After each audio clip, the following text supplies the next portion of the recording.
Hello, my beautiful people. What's up? What's up? What's up, y'all? Hope all is well with y'all. So, happy Thursday. What's today? Thursday. Happy Thursday. Excuse any noise that y'all hear in the background. Okay. Um, but happy Thursday. I hope all is well. So, I wanted to share with y'all an experience that I had this week that kind of has been lingering on throughout the week, right? So, Sunday, actually, let me back just a second because last week. Um,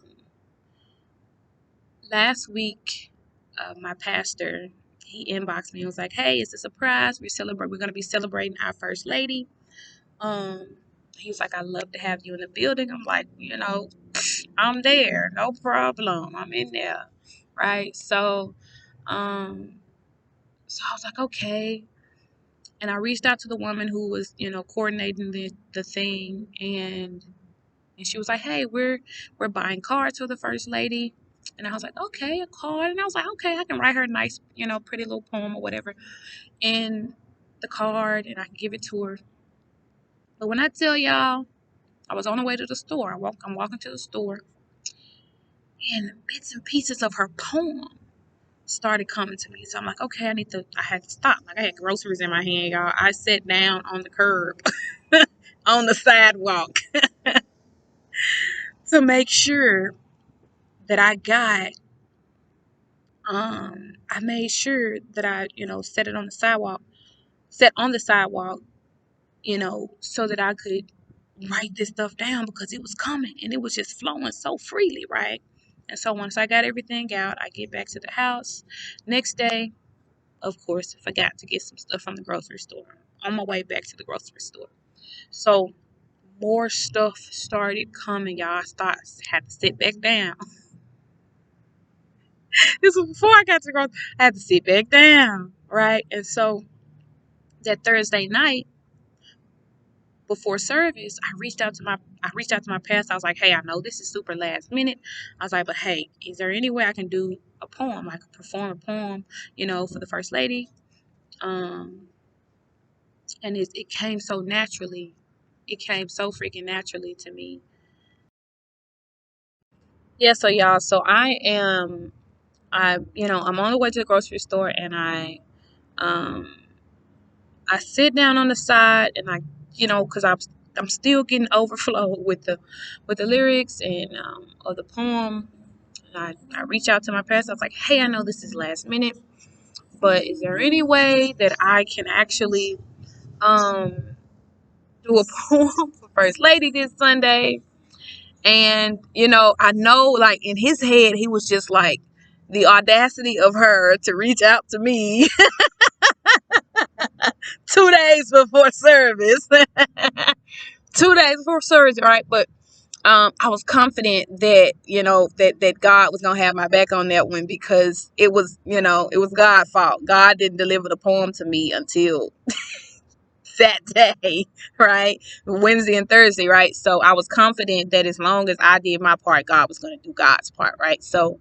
Um, so I get on stage, I get I get up to perform. I know that stage, Denitria.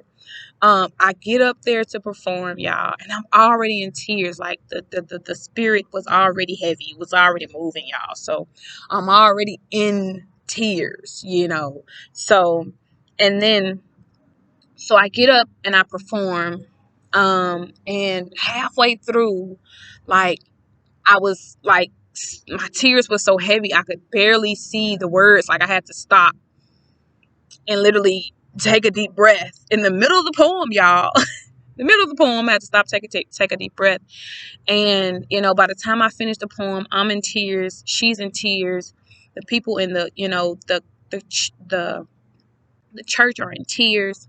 And so that ended up leading to you know um, the song the song being led in such a beautiful way, where he kind of stepped outside of his norm, how he usually leads, service, which led to the preacher, being led in such a way. And it was just so beautiful. And I later realized that part of the reason why I was so emotional is one, because yes, I love my first lady, and that's like, she's like a mother to me. She's always been, I've always seen her that way. And also, um, and also, I had to realize that that was my first time actually performing poetry since my grandmother passed away. And at my grandmother's funeral, I did, at my grandmother's homegoing, I did a poem, right? I did a poem. And that was like one of the last um connections that I felt like to me actually performing, right? Um and so that had been 18 months, y'all. 18 months between that time and then. So it was just, it kind of led to this beautiful week that I've been having where um God has been constantly showing me over and over and over again. God has been constantly showing me and reminding me, right? I've had two breakdowns, y'all, where I'm walking and I'm literally talking to God, and me and God having it, y'all. I'm telling you, me and God, God knows, me and God was having one of them kind of talks. And y'all, when I tell you, it all started from Sunday, right? It was like the preparation phase was Wednesday and Thursday when I was writing that poem, and I decided to trust and flow with my intuition and listen to what God was leading me to do, right? Flow with my spirit, with what spirit was asking me to do and be in that moment. And then Sunday, I got on that stage and the tears did not stop. I got up there and the tears were already going and flowing. And then Monday, I'm walking and, I had a breakdown and I was talking to God. And I was like, I've been doing what you've been asking me to do, right? And so, um, God has been just so for me to get to the point to where, like, I'm sitting here today. Y'all, God is so amazing. I don't know who this message is for, but trust yourself, trust your spirit, trust what you're being asked to do, trust the ways in which that you're being led. Because when I tell y'all, when I got done doing that poem, just as much as it touched and blessed me and the birthday lady, right, it also touched and blessed other people who it wasn't even their birthday, right? It wasn't even, the poem wasn't even written for them, right? With them in mind, but it still blessed them and touched them and connected them. And that was God showing me, because one thing God often has to do to show and remind me who the hell I am, and how beautiful and amazing of a person that I am, is he will, because God knows my heart and God knows that I love to do for others. And so God oftentimes has to show me how amazing I am through how many people I touch, through how many people I connect to. Hey, how you doing?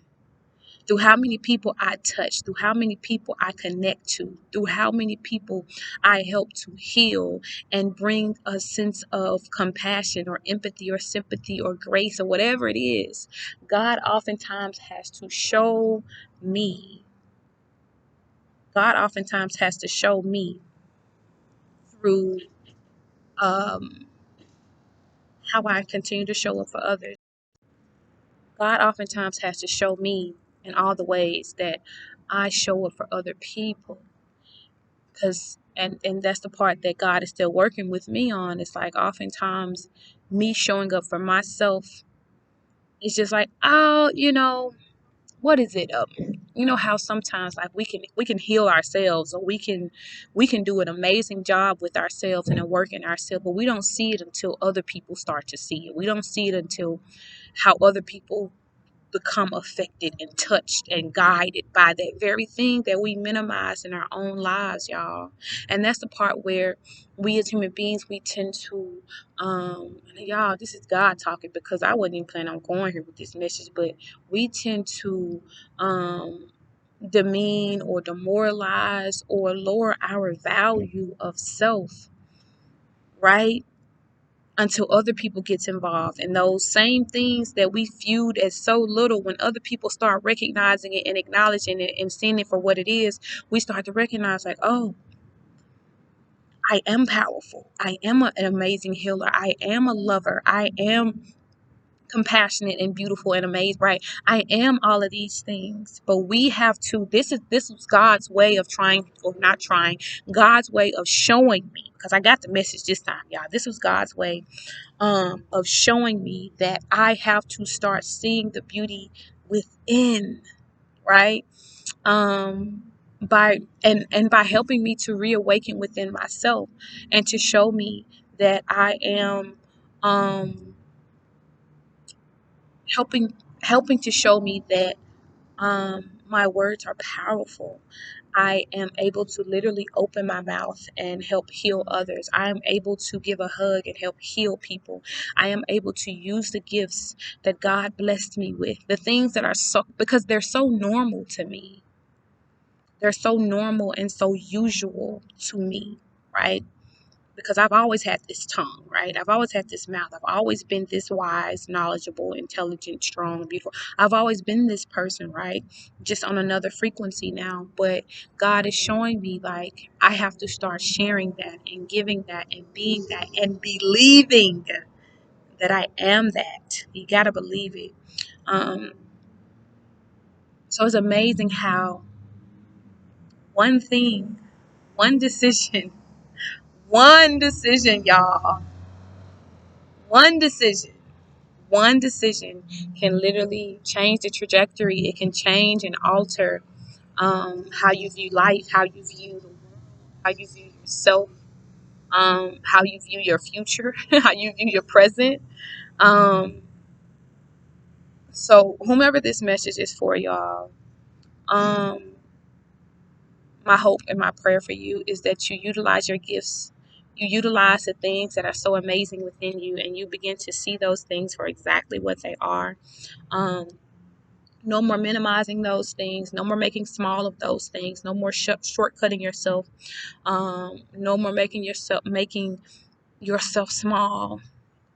God did all of that by letting me get on that stage again, by letting me perform that poem for the most beautiful first lady ever. And yes, the most beautiful first lady ever. Period. And I can argue all day about it. um, but really though, y'all, we already know what our gifts are. We already know what our thing is. And sometimes it's the fear that's standing in between us actually believing it and then using it, right? Because you know the saying, you use it or you lose it. You use the gifts that God gave you or you lose them. So you want to use them so that you do not lose them, right? Because this world needs you. I don't know who needs to hear that. This world needs you. This world needs your gifts. This world needs your talents. This world needs your smile. This world needs your love, your comfort, your understanding, your compassion, your empathy, your beauty, your grace, right? This world needs you and everything that is you, because the little things that you do for yourself are so big in someone else's world. The understanding and the compassion and the grace, the mercy, the love, the patience, the truth, the kindness, right? Those things that you give to yourself on a regular basis, those are the things that are so big in someone else's world because it's something that they've lacked. It's something that they haven't seen or experienced ever or in a very long time. So we need you. And this is a message to me too, but I'm giving this to y'all because God just gave this to me, y'all. By me being able to perform, God reawoken something within me to show me. Like when I tell y'all I was up there shaking, I can't remember shaking that much or like doing a performance of any kind since like one of the first times. This was back in 2018. This was back in 2018, right? So God, that's how I also knew God was moving through me, right? Because I was scared as hell, nervous as hell, right? I had performed in front of these people before, but this time it was different. This time it was big different. This time it wasn't the same. I wasn't the same woman. Mm, I wasn't the same woman that I was. I wasn't the same person. I wasn't. And so, to whomever this is for, utilize those gifts, tap into it, and honestly, if it don't scare you a little bit, then you might not be tapping fully into, you know, the full essence of your beautiful, amazing, wonderful being that is you. That's the message, my beauties. I hope this touched and blessed whomever this was meant for. Share this message. Again, I am Danae. You are beautiful. You are amazing. And I love you. Deuces.